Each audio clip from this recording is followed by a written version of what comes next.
தென்னிந்திய புத்தக விற்பனையாளர் மற்றும் பதிப்பாளர் சங்கம் சார்பில் சென்னை நந்தனம் OMCA மைதானத்தில் கடந்த 3ஆம் தேதி தொடங்கிய 47வது சென்னை புத்தக கண்காட்சியை இளைஞர் நலன் மற்றும் விளையாட்டு மேம்பாட்டுத்துறை அமைச்சர் உதயநிதி ஸ்டாலின் தொடங்கி வைத்தார்.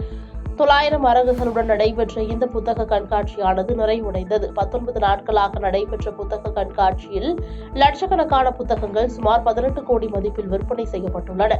புத்தக கண்காட்சியின் நிறைவு நாள் நிகழ்ச்சியில் புத்தக கண்காட்சி நடைபெறுவதற்கு உறுதுணையாக இருந்து உதவி புரிந்த நன்கொடையாளர்கள் நிறுவனங்களை சென்னை ஹைகோர்ட் நீதிபதி மகாதேவன் பாராட்டி கௌரவித்தார். மேலும் பதிப்புத்துறையில் நூற்றாண்டு பொன்விழா, வெள்ளி விழா கண்ட பதிப்பாளர்களையும் பாராட்டி சிறப்பு செய்து விழா நிறைவு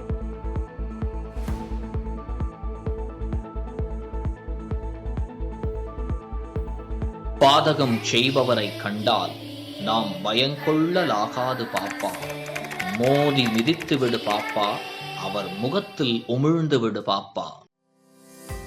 அண்மை செய்திகளை உடனுக்குடன் தெரிந்து கொள்ள இணைந்திருங்கள் இயம்நாடு தொலைக்காட்சியுடன்.